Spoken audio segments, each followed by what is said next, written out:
Good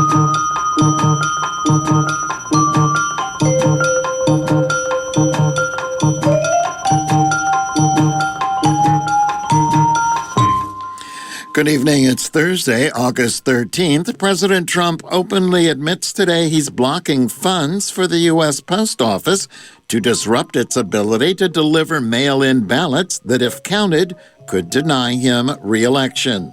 They want $25 billion for the post office. Now, they need that money in order to have the post office work so it can take all of these millions and millions of ballots. Now, in the meantime, they aren't getting there. By the way, those are just two items. But if they don't get those two items, that means you can't have universal mail-in voting because they're not equipped to have it. And it's Birther Movement 2, the sequel. Trump today gives credence to a false and racist conspiracy about Kamala Harris's ineligibility to be president, fueling an online misinformation campaign that parallels the one about Barack Obama that Trump used to power his rise into politics. Democratic presidential candidate Joe Biden appeals to the country's state governors to mandate mask wearing for the next 3 months to turn back the surge of coronavirus infections. When I get occasionally confronted with a person in public about wearing a mask, I say, look, this is America. Be a patriot. Protect your fellow citizens. President Trump accuses Biden of an anti-scientific politicization of the virus crisis. Pacific Gas and Electric briefs the California Public Utilities Commission about another season of PSPS's, public safety power shutoffs, and it's being called historic, although it's not likely to make much difference in the Middle East. The Trump administration announces a peace deal between the United Arab Emirates and Israel. From Pacifica Radio, KPFA in Berkeley, KPFK in Los Angeles, this is the Evening News. I'm Mark Miracle.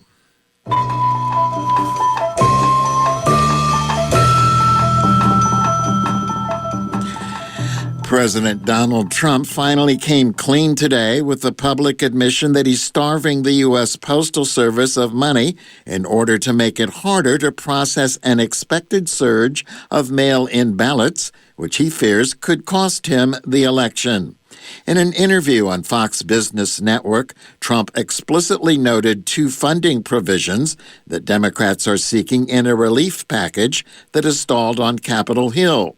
Without the additional money, he said, the Postal Service won't have the resources to handle a flood of ballots from voters who are seeking to avoid polling places during the coronavirus pandemic. Trump's statements, including the false claim that Democrats are seeking universal mail-in voting, come as he wages an increasingly aggressive, robust mail-in voting legal fight in states that could decide the election. Christina Onestad reports.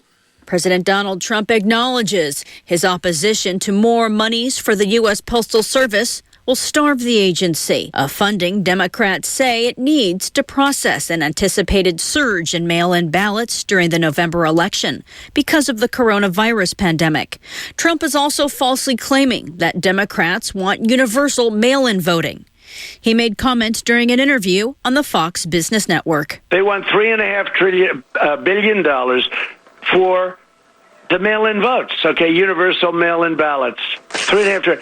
They want $25 billion for the post office. Now, they need that money in order to have the post office work so it can take all of these millions and millions of ballots. Now, in the meantime, they aren't getting there. By the way, those are just two items. But if they don't get those two items, that means you can't have universal mail-in voting because they're not equipped to have it. The president is also predicting, without evidence, that mail-in voting will lead to massive voter fraud in the November election. As polls indicate Trump is in for a tough re-election, he's moving to sow public distrust in the Postal Service's ability to deliver what is expected to be record numbers of mail-in ballots this year. His administration's pick to lead the agency in May, Postmaster General Louis DeJoy, is a major Trump donor and has instituted operational changes that have led to delivery delays across the U.S. I mean, it's a sad day for America. It's a sad day for our democracy. Susan Harley is managing director of Public Citizens Congress Watch, a government watchdog agency. She says Trump's remarks and moves are a clear admission the president is attempting to restrict voting rights. Attacking one way to have people have their voice heard, in particular, a very important way when, there's a risk of people going to the polls in person. I think it's contemptible. Trump's Postmaster General has said the agency is in a financially untenable position, but he maintains it can handle this year's election mail. He's the first Postmaster General in nearly 2 decades who's not a career postal employee. DeJoy has also invested some $30 million in private competitors to the Postal Service, including an investment in Amazon, which has its own delivery service, a stock DeJoy purchased after his appointment to lead the Postal Service. Massachusetts Democratic Senator Elizabeth Warren is calling for an inspector general investigation into DeJoy's stock purchase, calling it a corrupt move on social media. Meanwhile, Democrats in the House have sent a letter to DeJoy, signed by 170 lawmakers, urging him to rescind his policies that slow down mail delivery. Harley says Public Citizen and other voting rights advocacy groups are calling for DeJoy's resignation. Meanwhile, New York Democrat Carolyn Maloney introduced a bill Wednesday called Delivering to Americans Act to stop cuts to the Postal Service until the pandemic's over. House Speaker Democrat Nancy Pelosi blasted the president's refusal to fund the Postal Service, noting a $25 billion request originally came from the post office's governing board that Trump appointed. Democrats have since lowered their request to $10 billion. $3.5 billion would go for election support. They've not really ever liked the Postal Service because they always want to find a way to make money off of something and they want to privatize. But now, at a time of a pandemic, you would think they'd have a little sensitivity.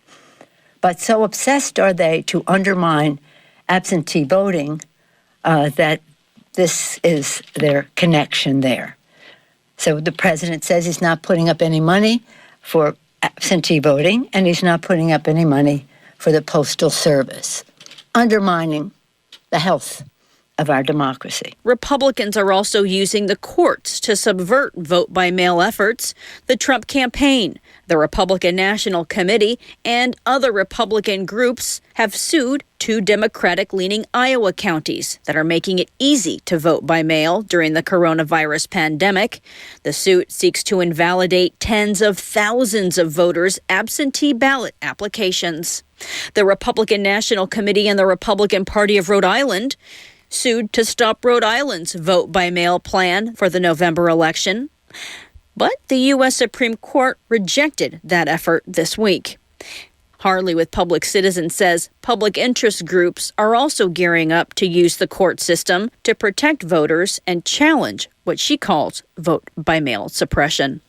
I'm Christina Onnested reporting for KPFA. The partisan divide over vote by mail appears to be growing in the state of Illinois. Mary Sherman reports. To ensure the safety of voters during the pandemic, a law signed by Governor J.B. Pritzker directs local election offices to send vote-by-mail ballot applications for 2020 to voters who cast a ballot in the 2018 general election. In a new federal lawsuit, the Cook County GOP argues the law is a partisan voting scheme designed to harvest Democratic ballots. As senior counsel with the Chicago Lawyers Committee for Civil Rights, Ami Gandhi disagrees. This law expanding vote by mail this year simply means that a large number of eligible voters will get applications to vote by mail. That doesn't mean that there will be random ballots flying around in the mail for voters who did not request them. The litigation calls for the laws to be blocked and was filed against Pritzker, the State Board of Elections, and local election leaders. President Donald Trump repeatedly has asserted that voting by mail has potential for widespread fraud. A New York Times analysis found that a record number of American voters, 76%, can vote by mail for the 2020 election. Illinois is among the 8 states where a vote-by-mail ballot will automatically be sent to registered voters. Gandhi contends that with the continued need to socially distance to prevent the spread of COVID-19, vote-by-mail is crucial to ensure voters' rights are respected. It's not acceptable to intimidate voters into a false choice of either having to abandon their right to vote or go to a polling place if they feel unsafe doing so due to the pandemic. Voters should have a choice of whatever voting option is safe and comfortable and healthy for them. Other election reforms signed into law by the governor allow the use of secure drop boxes for ballot collection and raise the standard for verifying the vote-by-mail signature verification process. For Public News Service, I'm Mary Sherman. Support for this reporting was provided by the Carnegie Corporation of New York. President Donald Trump today gave credence to a false and racist conspiracy about Kamala Harris's eligibility to be president, fueling an online misinformation campaign that parallels the one he used to power his original rise in politics.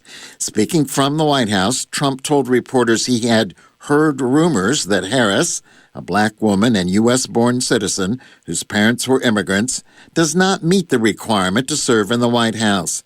The president said he considered the rumors very serious. The conspiracy is false. Harris, who was tapped this week by Joe Biden to serve as his running mate on the Democratic ticket, was born in Oakland and is eligible to be president under the constitutional requirements.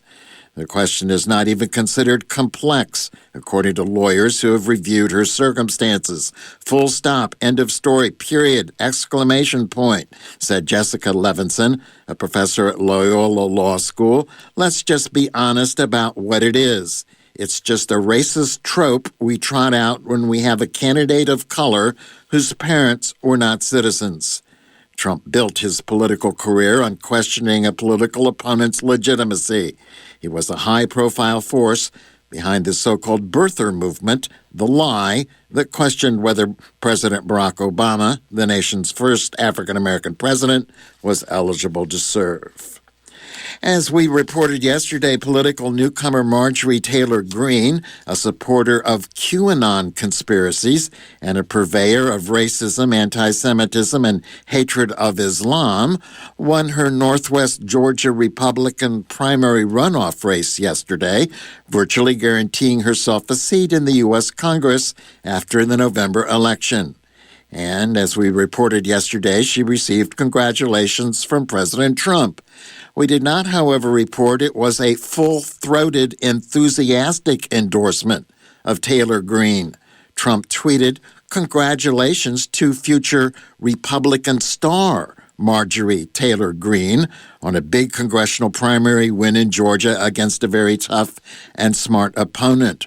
Marjorie is strong on everything and never gives up. A real winner," Trump declared in his tweet. At her victory celebration, the businessman from northern Georgia had a blunt message saying, if Republicans want to win in 2020, they need to listen to the message that I'm speaking. Greene told cheering supporters in a speech that railed against spineless Republicans and anti-American leftists. Targeting Democratic House Speaker Nancy Pelosi, she said, "We're going to kick that bitch out of Congress." In an online video, Greene embraced QAnon, a far-right conspiracy theory centered on the baseless belief that Trump is waging a secret campaign against enemies in the deep state and a child sex trafficking ring run by satanic pedophiles and cannibals. In other videos, she said black and Latino men are being held back by gangs and dealing drugs, alleged an Islamic invasion of government offices, and accused Jewish billionaire and philanthropist George Soros of collaborating with Nazis. Reporter Lily Wolke has more. Calling Georgia's Marjorie Taylor Greene a, quote, future Republican star, unquote, for her runoff victory, Trump also amplified the House candidate's support for QAnon, a baseless online phenomenon alleging a mysterious deep state plot against Trump. I mean, there's a clear link between Trump's rhetoric and QAnon.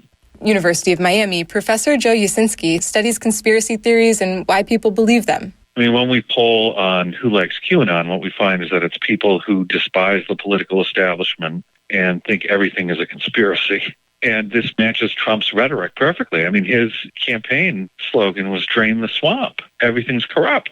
Nick Pennyman from nonprofit Issue One says draining the swamp is one of Trump's broken promises. So far, 14 of Trump's aides, donors, or advisors have been indicted or gone to prison. He did quite the opposite, in fact. He's appointed more lobbyists to executive branch positions, 300 lobbyists, than any president in history. From Pacifica Network and Public News Service, I'm Lily Bulkey. And you are listening to the Evening News on KPFA Berkeley, KPFK Los Angeles, KFCF Fresno, online at kpfa.org. Talks on emergency coronavirus aid remain stalled in Washington. House Speaker Nancy Pelosi pressed the case for funding for the U.S. Postal Service rental assistance, food aid, and rapid testing for the coronavirus at her weekly press event today, blasting Republicans as not giving a damn and declaring flatly that people will die if the delay grinds into September. Perhaps you mistook them for somebody who gave a damn. That isn't the case. So this is very far apart, and unless they see the reality of what it means in the lives of the American people, what good is it for us to agree to something that has no relationship to meeting the needs of the American people? Trump's top negotiator, Treasury Secretary Steven Mnuchin, tried to revive stalled talks yesterday, but Pelosi and Senate Democratic leader Chuck Schumer dismissed his overture, saying the Trump administration was still refusing to meet them halfway. The Democrats cut the cost of their proposal from $3 to $2 trillion, hoping in vain the White House would come up from its $1 trillion offer and meet them in the middle. Congressional Republicans are largely sitting out the talks. The number of laid-off workers applying for unemployment aid fell below 1 million for the first time since the coronavirus pandemic intensified in March, though applications remain at an extraordinarily high level. The Labor Department said that applications fell to 963,000, the second straight drop from 1.2 million the week before. The decline suggests that layoffs are slowing, although last week's figure is still above the pre-pandemic record of just under 700,000. House Democrats are threatening to subpoena top officials at the U.S. Census Bureau after they refused to give interviews to an oversight committee over why the deadline for the 2020 census has been moved up a month to the end of September. Lawmakers had requested that interviews take place in August with top Bureau officials, including 2 recent hires for newly created positions whose appointments critics say were part of the Trump administration's efforts to politicize the agency. Democrats on the Oversight Committee have asked Commerce Secretary Wilbur Ross to withdraw the appointments of the 2, Nathaniel Cogley and Adam Korzeniewski. The committee also wanted to ask Census Bureau officials about President Trump's order seeking to exclude people in the United States without authorization from the process of redrawing congressional districts. Civil rights groups have filed multiple lawsuits challenging the memorandum as unconstitutional and an attempt to limit the power of Latinos and immigrants of color. Because of pandemic-related delays with the 2020 census, the Census Bureau had requested deadline extensions from Congress and had planned to end the head count at the end of October. But with the request stalled in Congress, the Census Bureau suddenly announced earlier this month it would end the 2020 census count at the end of September. Israel and the United Arab Emirates announced today they are establishing full diplomatic relations in a U.S. brokered deal that required Israel to halt its contentious plan to annex occupied West Bank land that belongs to the Palestinians. The deal delivers a foreign policy success to President Trump as he seeks re-election. But a spokesman for Palestinian President Mahmoud Abbas said the deal amounts to treason and should be reversed. The agreement makes the UAE the third Arab country after Egypt and Jordan to have full diplomatic ties with Israel. They announced it in a joint statement, saying deals between Israel and the UAE were expected in the coming weeks in such areas as tourism, direct flights, and embassies. Trump called the deal a truly historic moment. More from reporter Simon Marks. U.S. officials are celebrating President Trump's announcement that he's brokered a peace agreement between the United Arab Emirates and Israel. The president made the surprise announcement at the White House on Thursday morning. He says multiple agreements will be signed over the next few weeks that include a full normalization of relations, although the UAE seems to be suggesting further talks are still needed. Nevertheless, the president's national security advisor Robert O'Brien says the deal is historic and that President Trump should be celebrated. It's really remarkable, I think, when you step back and take a look at what this president has done on the peace front. And it wouldn't surprise me. It'll take some time in this environment, but it wouldn't surprise me if the president's eventually nominated for a Nobel Prize. For today's work is an example of why he would be rightly considered and should be a front runner for the Nobel Peace Prize. The Palestinians are furious. They accuse the UAE of betrayal, even though Israel is committing to halt the further annexation of Palestinian lands. Simon Marks, Washington. Democratic presidential candidate Joe Biden today called for everyone in the United States to wear a mask well into the fall. In remarks in Wilmington, Delaware, Biden asked every governor to mandate mandatory mask wearing, saying the estimates by the experts are it will save over 40,000 lives from the COVID-19 pandemic. His comments came after a briefing on the coronavirus pandemic with his new running mate, Senator Kamala Harris, and public health experts. More than 165,000 Americans have died because of COVID-19. Unlike President Trump, who took months to wear a mask publicly and still rarely puts one on, Biden has long been consistently wearing a mask and encouraging others to do so. But he's never been so explicit about mandates in a timeline, and the Herdsman reports. Joe Biden is calling for a nationwide mask mandate, citing health experts' predictions that it could save 40,000 plus lives over the next 3 months. The pandemic has caused the deaths of more than 166,000 Americans and plunged the global economy into the worst economic recession since World War II. Every single American should be wearing a mask when they're outside for the next 3 months at a minimum. Every governor should mandate mandatory mask wearing. The estimates by the experts are it will save over 40,000 lives in the next 3 months. Biden's comments come after attending a briefing with his vice presidential pick, California Senator Harris, and a panel of experts including former Federal Reserve Chair Janet Yellen. He says they also spoke about school reopenings, the distribution of a vaccine if and when one becomes available, and, quote, how COVID-19 is affecting different races differently, unquote. Both Biden and Harris spoke to the Trump administration's failure to protect people from the COVID-19 virus thus far. Harris urged voters to ask the current administration for a concrete plan for vaccine distribution. I think it's important that the American people looking at the election coming up ask the current occupant of the White House, when am I going to get vaccinated? When am I actually going to get vaccinated? Because there may be some grand gestures offered by the current president about a vaccine, but it really doesn't matter until you can answer the question, when am I going to get vaccinated? Harris said that if elected, she and Biden have a plan to designate $25 billion on manufacturing and distribution of a vaccine if and when one becomes available. She also mentioned creating a pandemic testing board and building a public health jobs corps for contact tracing that would create at least 100,000 jobs. President Donald Trump has said that his administration was sending 125 million reusable masks to school districts across the nation. He urges Americans to wear masks, but has opposed the idea of a national requirement and declined to wear one for months.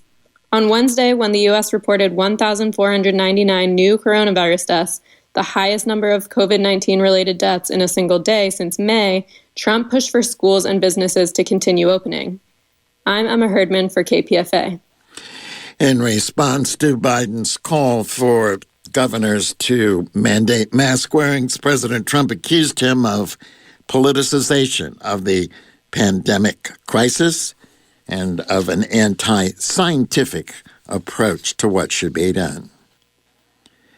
Georgia Governor Brian Kemp said today he's dropping a lawsuit against the city of Atlanta in a dispute over that city's requirement to wear masks in public and other coronavirus-related restrictions. Kemp sued Atlanta Mayor Keisha Lance Bottoms and the city council in July to block them from implementing restrictions at the local level, even as case counts and hospitalizations in the state soared. The Republican governor argued that local governments cannot impose measures that are more or less restrictive than those in his statewide executive orders. He has sought to block local governments from issuing orders requiring that masks be worn, but several cities have done it anyway. California's second-largest school district announced stricter reopening guidelines than the state, and officials say it will be months before students can return to campus. The San Diego Union Tribune reports that the San Diego Unified School District will not reopen until there are fewer than 7 community outbreaks over a week-long period. That requirement is on top of the California state measure that requires counties have a case rate of 100 or fewer cases per 100,000 people for 2 weeks before allowing public or private schools to reopen. San Diego County had 105 cases per 100,000 people yesterday and 24 community outbreaks over the week-long period. Colorado school officials are issuing new coronavirus guidelines as schools are set to open next week amid the pandemic. Eric Galatis reports that some teachers in the state's schools say the facilities aren't safe enough. As students head back to school, some Colorado teachers are raising their hands with safety concerns. Denver area 8th grade STEM teacher Kevin DePasquale says he's eager to be back in the classroom with his students, but he does not believe all schools are prepared to reopen safely due to a lack of resources and the absence of a cohesive national strategy. DePasquale says teachers have had to find their own personal protection equipment and pay out of pocket. Today, I picked up face shields for masks for further PPE protection, and my students are coming on Monday. The rest of my building is still waiting for plexiglass dividers. Safety concerns over reopening schools have been downplayed by the Trump administration. President Donald Trump has claimed that the coronavirus does not pose a large risk for children. Secretary of Education Betsy DeVos has stated without evidence that children block COVID-19. In the final 2 weeks of July, more than 97,000 U.S. children tested positive for the coronavirus, according to the American Academy of Pediatrics and the Children's Hospital Association. At least 86 children have died from COVID-19 since May. DePasquale does not think risks to children should be taken lightly. When we have certain areas of our country that are shutting down because it's just not safe, schools are being encouraged or even sometimes strong-armed into opening, it points to a larger issue of the value of education and educators in our country today. The American Federation of Teachers estimates that at least $116 billion is needed for masks, plexiglass, cleaning supplies, test kits, and other safety measures to stop the virus's spread. In May, the U.S. House passed the HEROES Act, which included funding for schools, but aid packages stalled in the Senate. President Donald Trump signed a series of executive orders last weekend, but none addressed public school funding.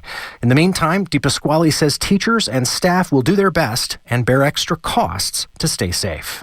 For Public News Service, I'm Eric Galatis. Educators' fears about reopening the nation's classrooms during the coronavirus are amplified for schools in Native American communities, which have higher rates of COVID infection. Mike Moen has the story. A Wisconsin tribal school is weighing those concerns with other barriers for students. Superintendent Jessica Hutchinson of the La Courtorea Ojibwe School in Hayward says she's heard from parents fearful of sending their children to school with the coronavirus still a threat. However, other parents are feeling pressure to return to work and she says the nearby reservation has been ravaged by the opioid epidemic, leaving educators to factor in the home learning environment for some students. None of the turmoil and trauma that Native students face on a daily basis has gone away. That's why her staff is preparing to welcome back students who face challenges learning from home in the safest environment possible 4 days a week. Hutchinson says parents can also opt for all distance learning, and they'll be prepared to shut their building down should they see any outbreaks. The distance learning factor is viewed as a major hurdle for Native American and Indigenous communities across the country. Sue Parton, who heads the Union for Staff at Bureau of Indian Education Schools, says it must be addressed so that families vulnerable to the virus can help their kids succeed. Parton says the Bureau needs to step up in that regard. A lot of the reservations are located in rural areas. There's hardly any broadband available to them. The electronic devices, I think the BIE should be providing every single student an electronic device. The BIE oversees more than 180 tribal schools and officially operates 53 of them, none in Wisconsin. The agency turned some heads recently when it announced plans for in-person learning at schools under its control. That prompted concerns from Parton's union about the health impacts for students and staff, but the plan does allow flexibility where there are outbreaks or for at-risk individuals. Mike Moen, Public News Service. In South Dakota, Rosebud Sioux members have been ordered to quarantine for 14 days for possible COVID-19 exposure if they attend the Sturgis Motorcycle Rally. Antonia Gonzalez of National Native News reports. Tribal Chairman Rodney Bordeaux suggests they not attend this year's rally in the Black Hills. This virus is still very active and is spreading on our homelands. We must protect our children, our elders, and those most vulnerable to this virus. The Sturgis Rally happens every year, so I ask that you not attend this year. It is way too dangerous for our people. Bordeaux says the mandatory quarantine is for the health and safety of individuals who attend the rally and anyone they may come in contact with. He asked tribal members to follow federal safety guidelines and avoid large crowds. The Oglala Sioux Tribe and Cheyenne River Sioux Tribe are also advising their citizens to stay away from large events and cities considered hotspots for COVID-19. The motorcycle rally, which attracts thousands of people to the state each year, runs through August 16th. I'm Antonia Gonzalez. The Trump administration has announced it's reached a deal with the pharmaceutical giant Moderna to manufacture and deliver 100 billion doses of the company's COVID-19 vaccine once it is approved. Moderna is one of several companies manufacturing a vaccine candidate. Clinical trials are currently underway, testing whether it's safe and effective. Under the contract, worth up to $1.5 billion for 100 million doses, the doses would be owned by the U.S. government, would be distributed and used as part of its COVID-19 vaccine campaign. If the doses are used, they would be provided to Americans at no cost. The government can also acquire up to an additional 400 million doses. Moderna's clinical trial numbers show there's no way that Trump can have a vaccine by Election Day. The contract is part of the U.S. government's Operation Warp Speed, the push to get vaccines and therapeutics to market as soon as safely possible. Health and Human Services says the goal is to get effective vaccines to the American people by the end of the year. With nearly 2.4 million coronavirus cases and 47,000 deaths, India is the world's third most affected country, behind the United States and Brazil. It reported a record daily increase of 66,999 cases today and added 942 fatalities, overtaking Britain to have the world's fourth highest death toll after the United States, Brazil, and Mexico. With infection rates rapidly rising, there are fears among health experts and the public that the worst is yet to come for the country of 1.3 billion people. Ishan Garg reports from New Delhi. The Indian government says that only 10 out of 29 states in India have 80% of the country's caseload, which is why it's focusing on early detection and effective isolation in these areas. Critics say the government needs to clamp down on domestic travel, though, as it's responsible for shifting the country's coronavirus hotspots from the cities to the villages. But the authorities are planning to continue relaxing restrictions on movement and operating travel bubbles with certain countries. Ishan Garg, New Delhi. You're listening to the evening news from KPFA Berkeley, KPFK Los Angeles, KFCF Fresno, online at kpfa.org. It's an hour-long newscast. There's a half-hour edition on the weekend, and it's available online as archived at kpfa.org. I'm Mark Miracle. Mayors of 9 of California's larger cities today issued a letter endorsing an eviction and foreclosure prevention bill currently before the state legislature. Assembly Bill 1482 by Assemblymember David Chu of San Francisco and 15 co-sponsors would prevent evictions in the wake of COVID-19 and grant struggling property owners mortgage forbearance. Los Angeles Mayor Eric Garcetti, San Jose Mayor Sam Liccardo, San Francisco Mayor London Breed, Oakland Mayor Libby Schaaf, Sacramento Mayor Darrell Steinberg, Long Beach Mayor Robert Garcia, and the mayors of Santa Ana, Riverside, and Stockton all signed on to the letter in support of AB 1436. If enacted, that bill would prevent the eviction of renters who missed rent payments during the COVID-19 emergency period, defined as ending 90 days after a state of emergency order is lifted, or April 1st of next year, whichever occurs first. The bill then gives renters an additional 12 months from the COVID period before a landlord can seek a civil action to collect back rent owed from the COVID period.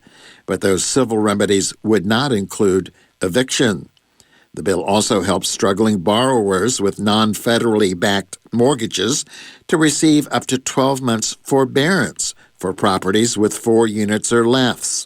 Borrowers on properties with 5 or more units could request up to 6 months of forbearance. Forbearance can be requested until the end of the COVID-19 emergency period. Under the bill, both tenants and homeowners must attest that they experienced COVID-related hardships that prevented them from making rent or mortgage payments.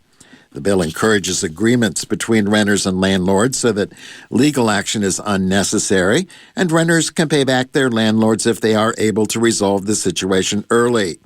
After the COVID period ends, the renters must keep up with their current monthly rent and can be evicted for failing to pay the current rent. Similarly, borrowers are not prohibited from making mortgage payments during the forbearance period if they choose, and they could face foreclosure if they do not resume payments once the forbearance period ends.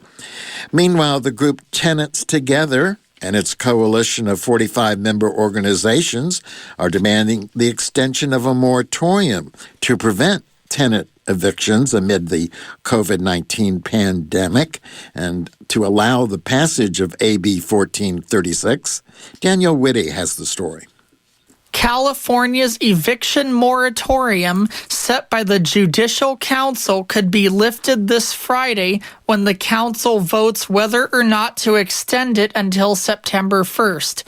That's why tenants' rights advocates are pushing for state lawmakers to pass legislation to impose an eviction moratorium on those who cannot pay rent due to the pandemic until it's over. Tenants Together, a coalition of 45 groups, is urging the passage of AB 1436, a bill they say will protect California's 18 million renters. Assemblymember David Chu from San Francisco supports the legislation. We have millions of tenants. It's estimated 1 out of 3 renters who have not been able or will not be able to pay some portion of rent during this time period. Renters who literally sacrifice for the public health of all of us to stay home and keep our communities healthy. And because of that, if the temporary eviction moratorium is lifted on September 1st without a state law in place, we will see a massive wave of evictions in California, which would be utterly catastrophic with a level of human suffering that I think we've never seen. It would lead to tremendous homelessness. It would make our economic recovery that much more difficult, and it would lead to further coronavirus spread. And that is what we are trying to address with AB 1436.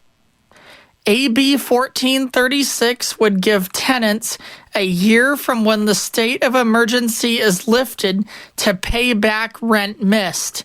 It would also protect against mortgage foreclosures, which small landlords can face if their tenants don't pay their rent. Jaylyn Bailey, a Pasadena tenant, says she was unable to pay rent because her roommate became ill with pneumonia and was ordered to shelter in place during the pandemic. When she informed their small landlord after being model tenants since 2014, her landlord began an eviction proceeding. Immediate hostility, harassment, and retaliation. She hired a lawyer who moved swiftly to begin eviction proceedings against us. And I think the unique thing, maybe it's not unique, I don't know, but what's so odd and why we need these protections to stay in place is my landlord and her lawyer are acting as if there is no pandemic, that there are no emergency orders in place to protect us right now. And they have refused to simply acknowledge it at all. Bailey says AB 1436 would protect other tenants struggling during the pandemic from the kind of eviction she is dealing with. To pass, the legislation needs a 2/3 vote in both the state assembly and Senate. Oakland Assembly member Rob Bonta is also supporting the bill and explains what needs to happen in order for this bill to pass. We need to fight together in order to get AB 1436 passed and to make sure that the Judicial Council provides the bridge that is needed between now and then.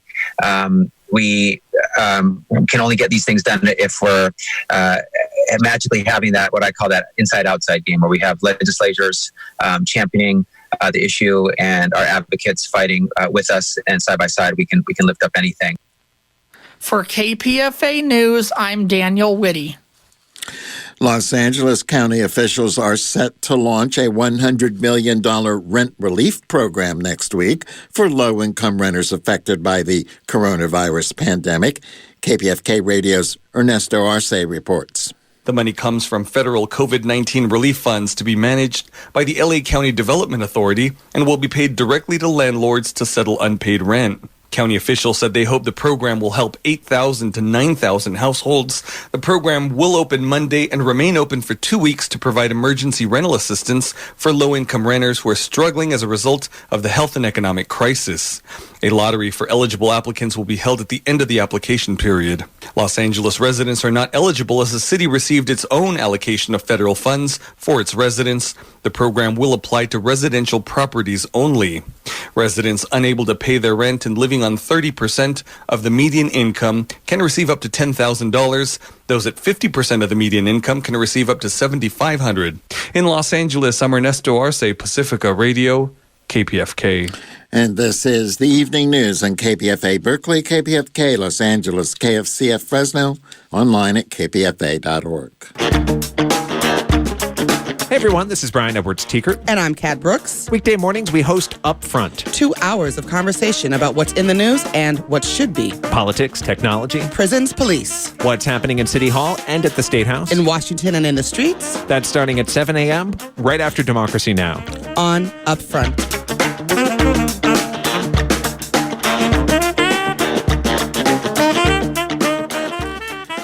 Officials are warning that a wildfire that prompted evacuations north of Los Angeles could flare up again as a blistering heat wave descends on California.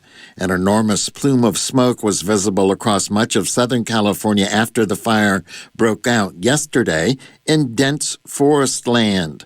The blaze exploded in size in areas that hadn't burned since 1968. By this morning, the flames had consumed nearly 16.5 square miles of trees and brush.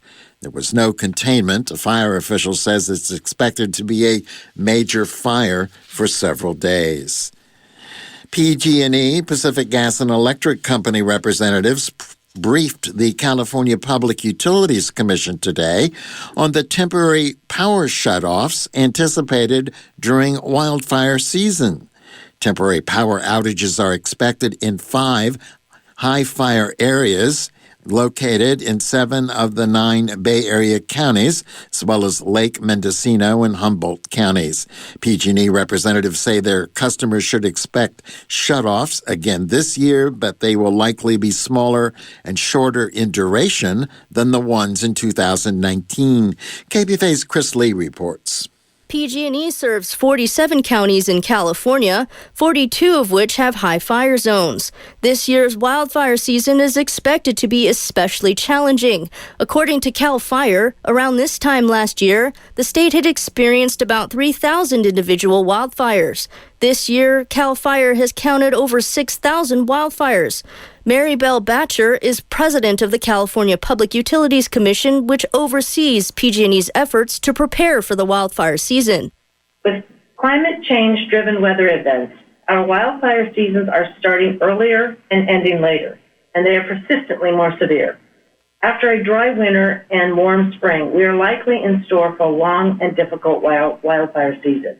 These weather events, when combined with negligent maintenance of a utility's electrical system, can lead to disaster. While shutoffs are one tool available to the utilities to protect public safety, they are a measure of last resort.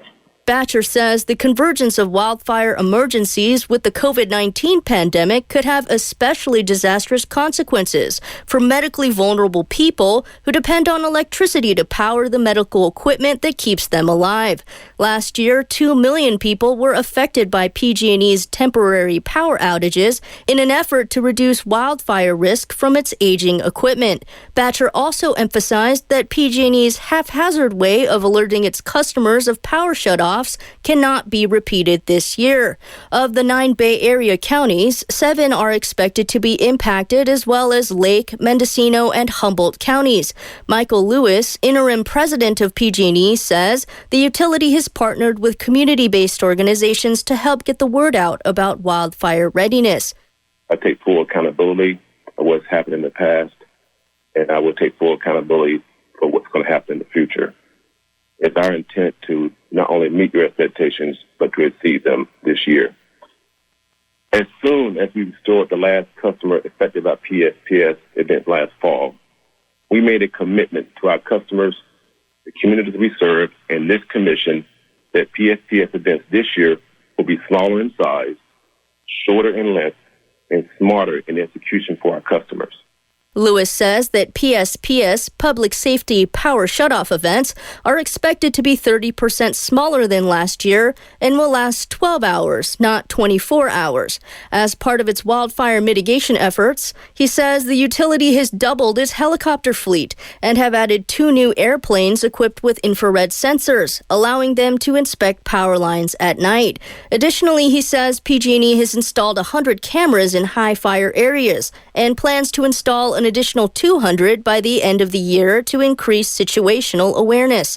Many of the Public Utility Commission's questions were directed at PG&E's efforts to support medically vulnerable and disabled customers.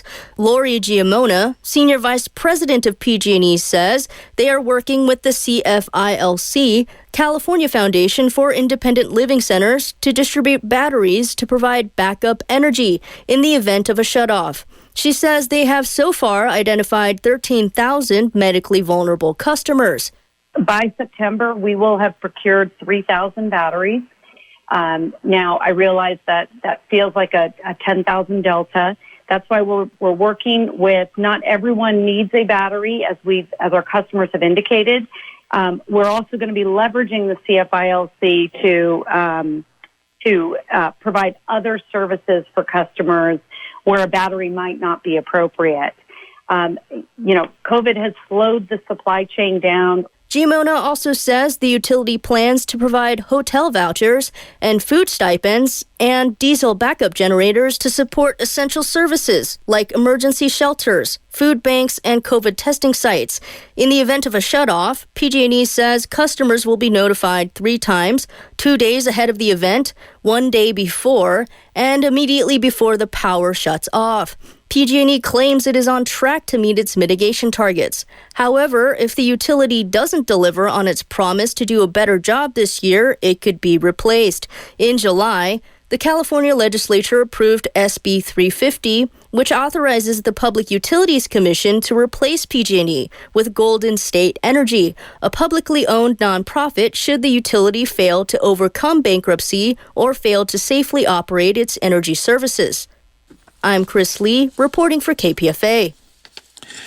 U.S. Border Patrol officers late yesterday used pepper spray on demonstrators in Bend, Oregon, as they pushed their way through a crowd to get to 2 men detained by immigration agents inside a bus that could not move for about 12 hours because of the protesters.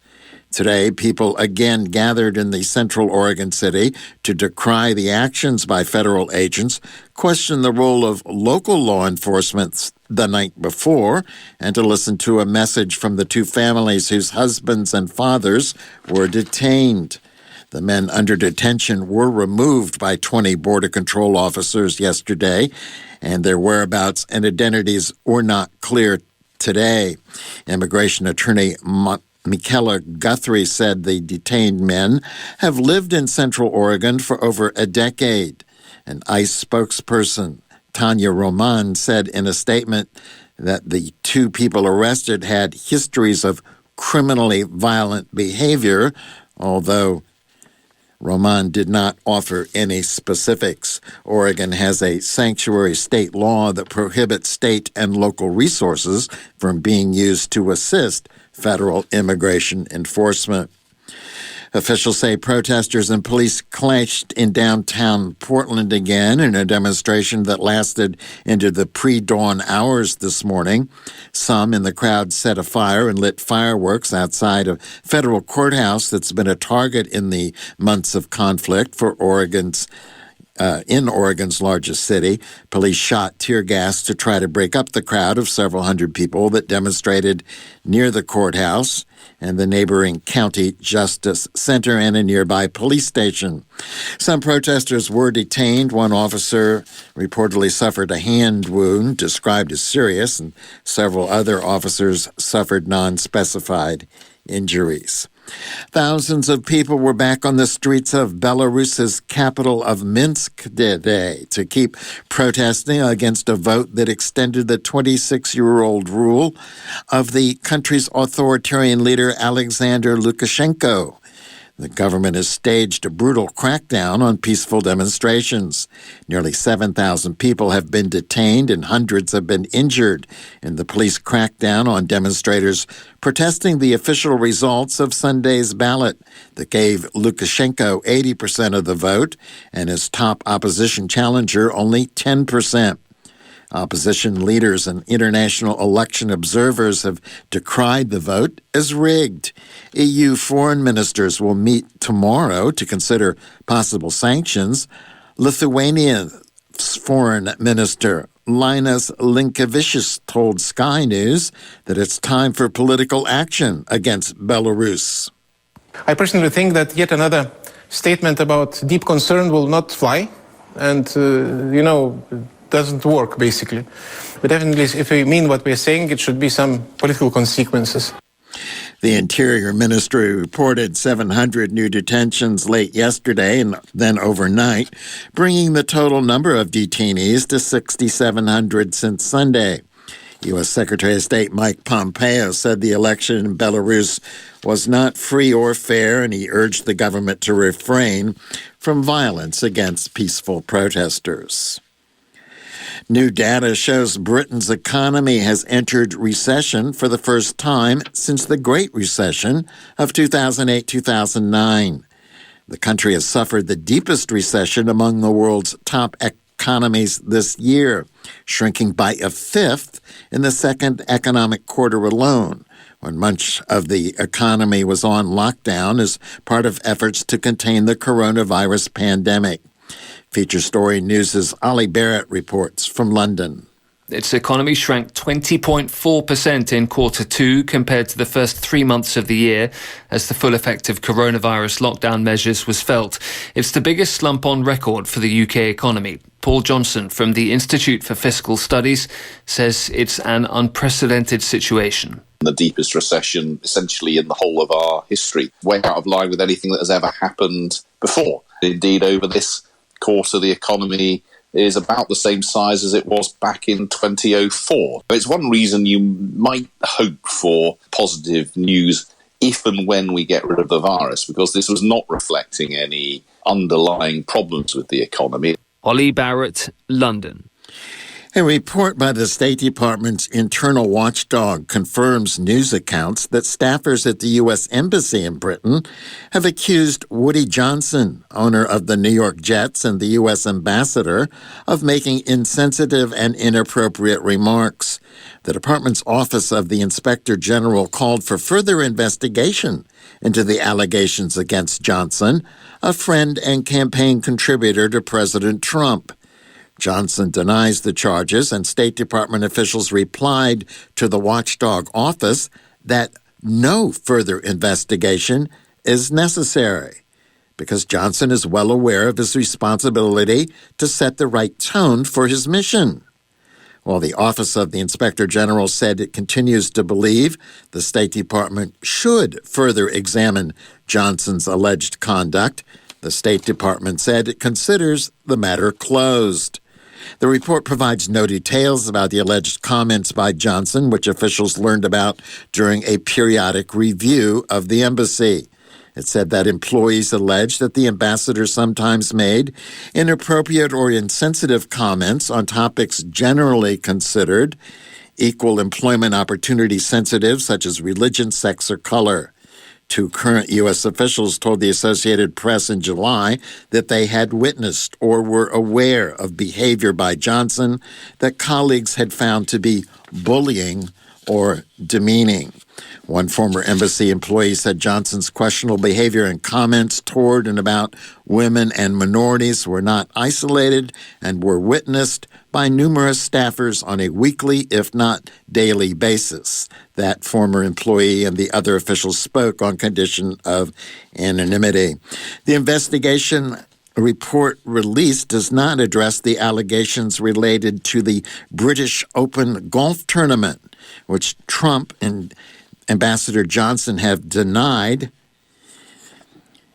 It's alleged that Johnson was told by Trump to intervene with the British government officials to steer the British Open golf tournament to Trump's Turnberry Resort in Scotland.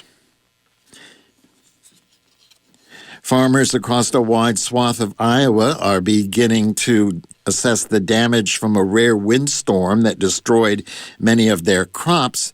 The storm, known as a derecho, slammed the Midwest with winds up to 100 miles an hour on Monday.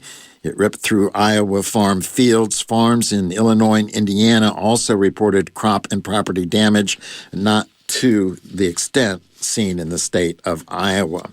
An excessive heat watch for the San Francisco Bay Area and Central Valley has been upgraded to an excessive heat warning beginning tomorrow and extending through Wednesday for the interior portions of the region. There's a heat advisory for tomorrow for targeted regions of the North Bay Valleys, the San Francisco shoreline, and the Santa Cruz Mountains. Meteorologists are forecasting what they call dangerous heat conditions. Afternoon highs of 95 to 100 degrees in the Sierra foothills, 95 to 105 for the Delta, temperatures between 97 and 105 in the Central Valley. Most morning clouds tomorrow in the San Francisco Bay Area. It should be sunny by the afternoon with highs around the bay in the low 80s, but further inland, it will be mostly sunny throughout the day with a high near 110 degrees. Once again, another heat warning For the interior valleys in Fresno, it should be sunny with a high of 109 degrees predicted. Los Angeles, partly cloudy skies with highs in the mid-80s. That's it for the news tonight. I'm Mark Miracle. Good evening.